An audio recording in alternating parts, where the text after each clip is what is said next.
Welcome, and we're actually at a significant moment, and I'll explain it after I do the bracha with you. Baruch atah Adonai Eloheinu melech haolam asher kitshanu b'mitzvotav v'tzivanu la'asok b'divrei Torah. Amen. Amen. Here is the text. Where's my pen?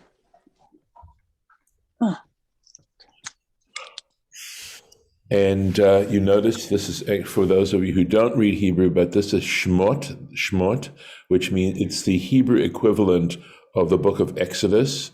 It literally means name, the names, and that's because the book itself starts with these are the names. And books in the Bible, for the most part, at least certainly in the Torah, have to do with, or very often the name of something is the first significant word in the book or in the chapter, etc., etc. That's how it gets its name. This is the chapter number, so it's Exodus 12, and the parsha is known as Bo. The name of this, I guess it's called a pericope, is called Bo, because again, that's the significant word at the beginning of this particular parsha. And so this is chapter 12, and it's verse 2. And this is very significant. At the beginning of the Torah, Rashi says, he quotes Rabbi Yitzchak, who says that the Torah should have started with this passage. And the reason it should have started with this passage is because this is the very first commandment given to the Jewish people as a people. And so then, of course, that begs the next question, which Rashi deals with, which is, so why does the Torah start with the story of creation, et cetera, et cetera? But it also begs the question, why would it start with a commandment with kind of not introducing you to God? Why would you want to follow a commandment if you don't know anything about God? So I think that's a good question. And maybe the answer is that we come to know about God through observing the commandments. That in what is revealed about God, remember, because so much about God is not revealed. I mean, the vast majority is ineffable and beyond our understanding. And perhaps you just gave me another thought as to why the commandments are so precious, because they are an element of God's will that is God and that is revealed, and that we're also capable of trying to understand and get a sense of. And of course, so much of the activity of Jewish scholarship has to do with the refining and the understanding of the divine commandments. Again, coming from perhaps the two major commandments, one being what is hateful to your neighbor, what is hateful to you, don't do to your neighbor. And the other one being love the Lord your God with all your heart, with all your soul, and with all your might. Well, how do you demonstrate that love? Is it a matter of just a feeling, or is it a matter of your actions? And of course, the commandments cover those sorts of things. So, I mean, the book, the Bible isn't a book of theology so much, right? It has to do with experiences and letting us know about various, whether they're prophecies, etc. So it is more a revelation of the divine will than almost anything else, because that's what we need to be focused on. That's the purpose of life, is to try and devote ourselves to the performing of the divine will, which again implies trying to harmonize and our lives and synthesize our lives with the very nature of the universe. So at any rate, this is the very first commandment. And I told you in a previous lesson that at this point, this particular edition of Rashi is actually called Torah Tamima, and this is a relatively late commentary by the Rabbi Baruch Halevi Epstein from Pinsk in Russia. And this is his commentary here. And I said that he basically explodes. Look at this. I'm just showing you. So there isn't even a verse here, right, from the Torah. It's all Torah Tamima. All of this is Torah Tamima on this one verse. Look at this. It just goes on and on and on. Here's the text from the Torah. Here's Rashi. Here's Torah Tamima. Look at that. Unbelievable. Nice. Unbelievable. Look at that. And in fact, the verse ends here, and basically the Torah Tamima's commentary on this verse ends here, basically. And this is the way this commentary is arranged is that he cites the actual sources, gives you the sources, and puts them into language that is easier to understand. There's not a lot of Aramaic and stuff like that. And this is his own personal thoughts about these things, all the stuff here.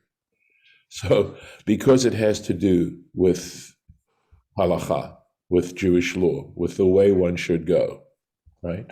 That's the translation of halacha, to go, the way one should walk, the path one should follow.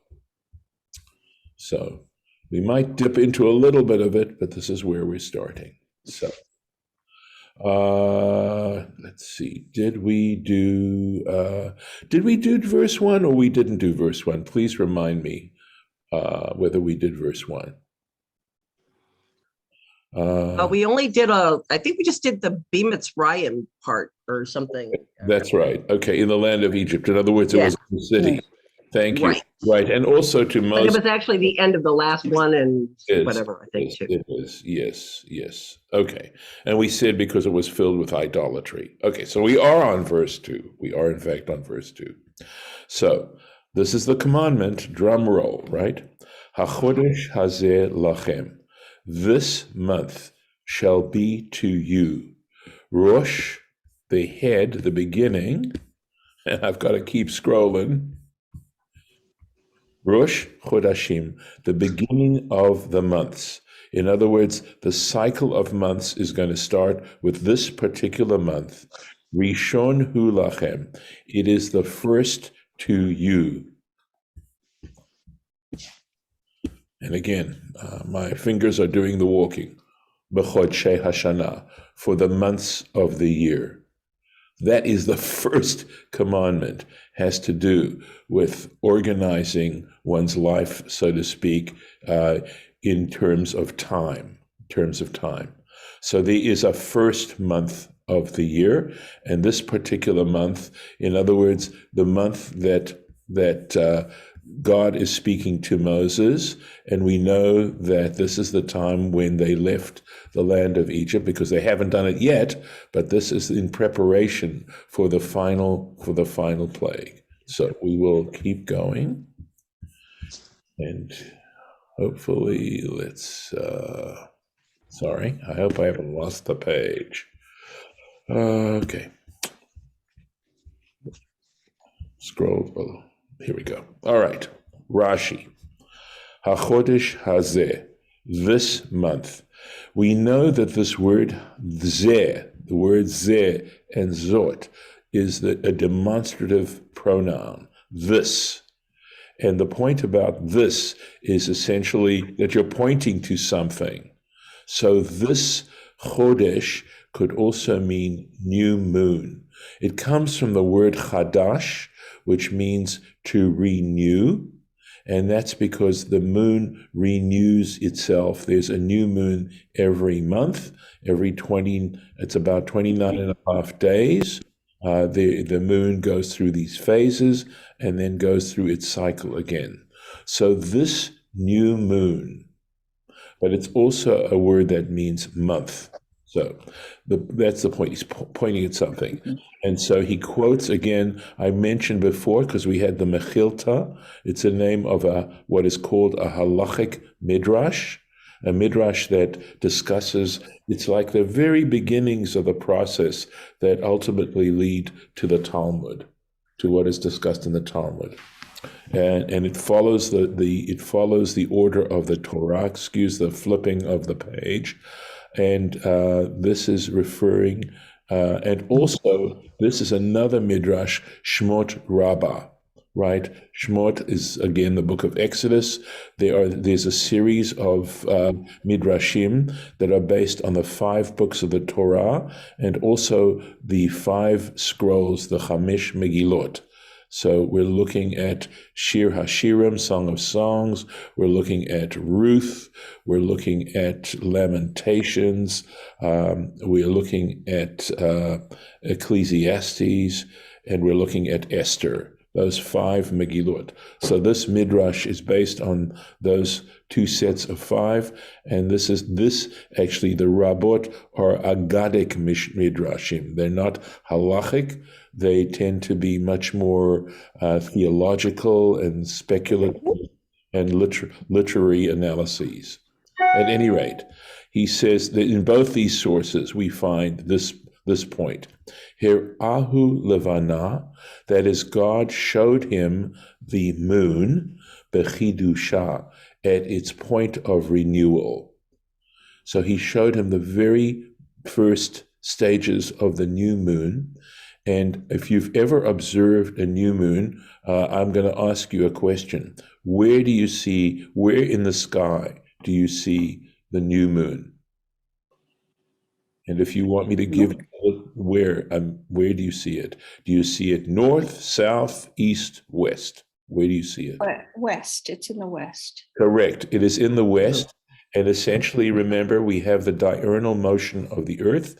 And since it hangs in the west, the sun, of course, goes down in the west as well. And the new moon also sets in the west. You don't have a lot of time to see it. Okay, it's a sliver, and it's in the west, and it dips pretty quickly right after the sun. So it says, "Va'amarlo," God said to him, "Keshahayareach mitchadesh," when the moon renews itself, Yelacha Rosh Chodesh. That is the first day of the month. That's the beginning of the month. So look at this. We have a calendar in the sky, right? And seeing the new moon, the visibility of that new moon indicates the first day of the month. So that's the simple, straightforward meaning. The Ein Mikra Yotze Midei Pshuto. And he says, this scripture is the basic meaning. So we know that a lot of scripture we have to read beneath the lines, and he says this is essentially telling you straightforward. This is referring to that particular phenomena. So, Midei Pshuto al Chodesh Nisan. So he referred this particular month we call Nisan. That's the term we give to it. It's actually these names of the month, by the way, were developed, I believe, in Babylonia. Okay, the Bible itself uses different names of the month. So this month in the Torah would be referred to. Anyone know? You might know this one as the month of Aviv. So in the Torah, Nisan is referred to as Aviv. Spring is the word, that's the word we use now. Aviv means spring. Okay, so this is what it's talking about. It's talking about the new month, the new moon of the month of Nisan.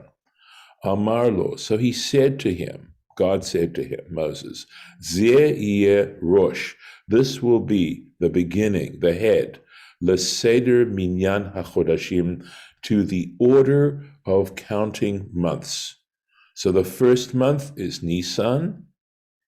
The second month will be Iyar. This is at least according to the later definitions of months.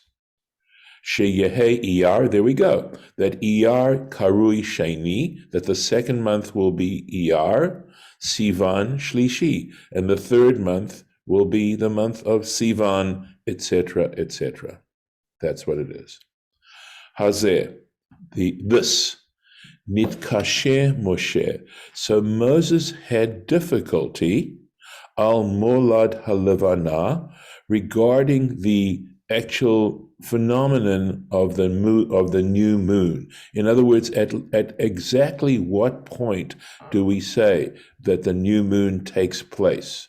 Be'ezu shi'ur, in other words, regarding how large tera'eh, that it should be seen. In other words, at what point of the moon's growth, quote, quote, right, do you define the new moon?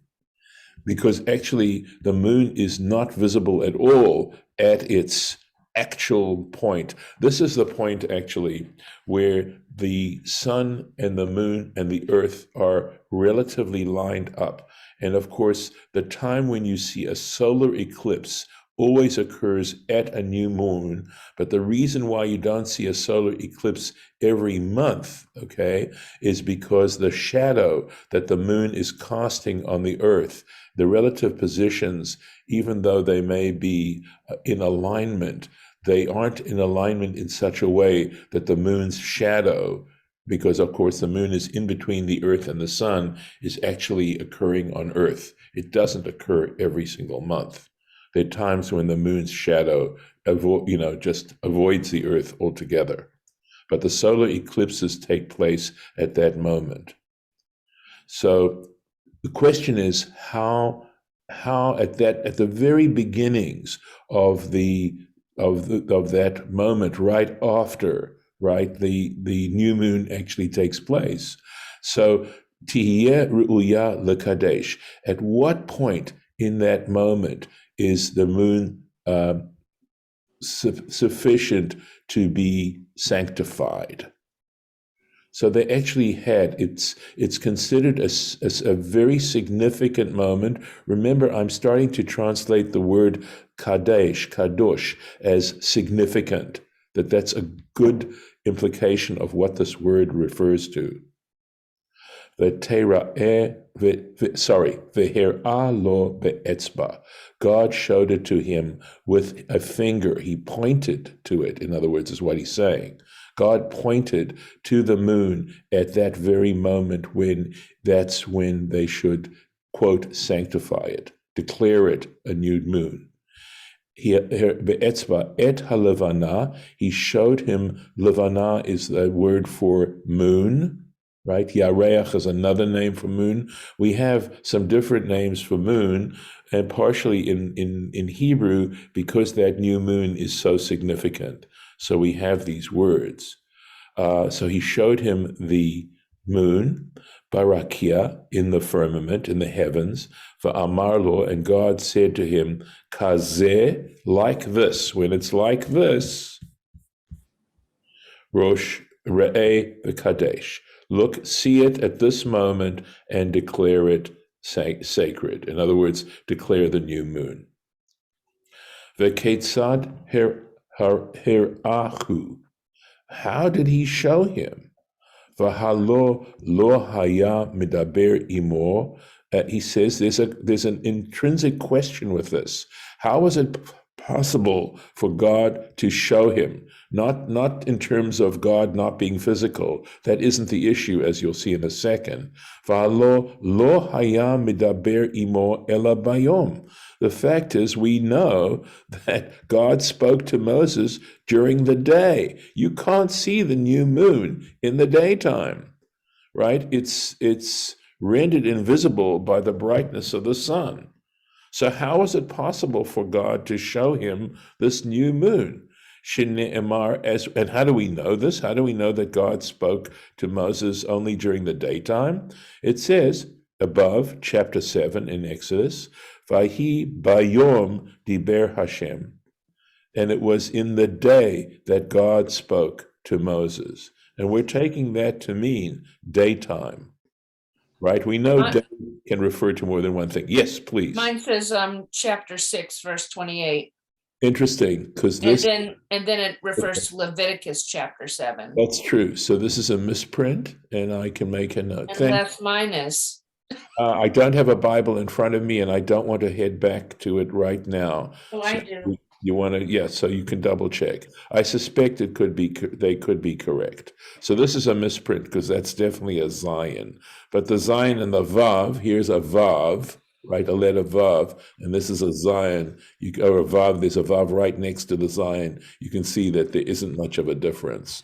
So it simply could be a misprint that they didn't catch.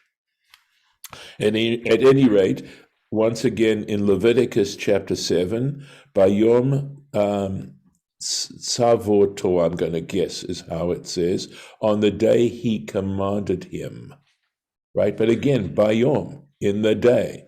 And again, so third proof, Bamidbar, Numbers, chapter 16, according to this, chapter 15, excuse me, according to this. Min Hayom, there again, it mentions the day. So in some ways, one could say that the reason why it's trying to emphasize that God was speaking to Moses in the daytime is that in some ways this word isn't necessary. It could just simply say from the time when God, Asher Tzivah Hashem, that God commanded him. Vahala, okay, and etc. Ella, okay, so how do we resolve this difficulty? Ella samuch lashkia. So it must have been very close to sunset, which would be the time when actually you would see the new moon, is generally right after sunset, but it's still daytime, right? Lashkiyat hachama. Chama is another word for sun, so we're talking about the sun setting. So that's when he spoke to him here. So it looks like Chabad is wrong, by the way, because I looked up 628 and it doesn't say that. Does Maybe it say 728? it's 738, maybe. I'm going to look that up. I don't know why it gives both of those Huh. in the same sentence, but it's probably 738. But let me. Okay, that's interesting. All right. So this is how, so God was still speaking to him during the daytime. It was just very close to nightfall. Okay, and you can certainly see the new moon prior to nightfall. Ne'emara, it was said, let me go to the next page. Lo parshazo, this paragraph, this section was stated to him right close to sunset. Ve'herahu im chashecha. He showed him the new moon as it became dark, as nightfall approached. So, you can stand back a moment and look at what we've just done. Excuse me. and understand the very careful parsing out of all the possible meanings. At least this isn't all the possible meanings, but certainly of what exactly significant, the significance of this text, and handling it in this way, to look at it so carefully and essentially metaphorically put it under a magnifying glass, to pull out all that information just from what this, from both the words and the context, and knowing other parts, having this encyclopedic knowledge of the Bible, etc., to be able to pull out these details, which we would never get. I mean, if we were just to read the verse alone, we wouldn't be pulling out all these details about exactly this idea of God showing Moses, and the reason why God had to show Moses is because Moses was having difficulty knowing exactly what moment you can define as the Rosh Chodesh, as the new moon. And then another difficulty being suggested by the fact that we understand that God only spoke to Moses in the daytime. Partially, that is certainly to support the idea that Moses's prophecy, the prophecy that Moses had was unique, and it was a waking experience, and I believe we talked about that it was sui generis. If it had occurred at nighttime, then it probably would have been when he was sleeping. Essentially, the way other prophets would get it was through a vision or a dream. It wasn't the same kind of level of consciousness as Moses. His prophecy is unique. How am I saying all these things? We find it in a passage in Numbers where it's stated quite explicitly. So mine mentions Exodus 6:28, not there. It mentions Leviticus 7:38, not there. Interesting. And it's not in Exodus 7:28. And there is no Exodus 7:38. So I don't know what it's referring to. Okay, so it is Vayhi Bayom Diber Hashem. So I will, with, if I can find the time today, I will try and look it up and see what I can find. So this is a first little piece of, of halacha that we have, that this particular month in spring, right, is to be the first of the order of the months. So this is the first month. I will possibly take a look at some of the Torah T'mima. There's so much of it, and we can take a little bit of it just to give you a taste of how he handles these particular passages. I can take a look at this particular passage here. Let's see. So here we go, HaChodesh. So he's commenting on the word HaChodesh, the month or the new moon, in this particular passage. Rabbi Shela b'shem Rabbi Omer. Rabbi Shela said in the name of Rabbi. Who is Rabbi? Rabbi is Judah. He's known as Judah the Prince, Yehuda Hanasi. He was head of the community, of the Jewish community, around the year 200. And he is the one who made the decision to take the oral law, there was this body of oral law, and actually put it into writing. And the reason he had it committed into writing is that at the time, the Romans were forbidding the Jews from studying Torah. There was a prohibition on the part of the Romans for the Jews to study Torah. Obviously, there's a whole context in which that was taking place. They were so serious about it, they were killing people. If they found a Jew studying Torah, they actually would kill him. And so Rabbi Yehuda Hanasi decided that it was an emergency situation, that in fact, if it weren't committed into writing, it would be forgotten. And so we actually have he assembled his scholars. They had they also had some material, some notes that had been made, but essentially he put this all together and it took the form of what is called the Mishnah. We do have the Mishnah to this day. It has survived to this day, and it is an encyclopedia of Jewish law, essentially. So the fact that he was such an important personage in the preservation of Jewish law and oral law, he is simply known as Rabbi. There's no name given. I don't know if there's a good parallel that I could give you in that if you're a stamp collector, I don't know if this is still the case, but at one point there was one country that did not print its name on its stamps. Does anybody know? What country did not print the name of the country on its stamps? Okay, England. England did not put down United Kingdom or England on its stamps because they're the ones who invented the whole idea of the postage stamp. At least that's my understanding of it. So other countries would put their names on the stamp, but the United Kingdom did not. They may do it now, but they didn't at one point. Rabbi, if you want to do Kaddish to Rabbanan, it's time. Very good. Okay, so let's stop here. This is a good place to stop. And I'll pop in the bookmark. Let's do that. Okay, and we'll stop here. Thanks, Lauren. Okay, I'm going to stop the share. Okay, all right. Let me, I'm going to stop the recording, and that way people can then show themselves and feel comfortable about that, and we can have the minyan. So I'm going to stop the recording, and with God's help, we will meet again tomorrow.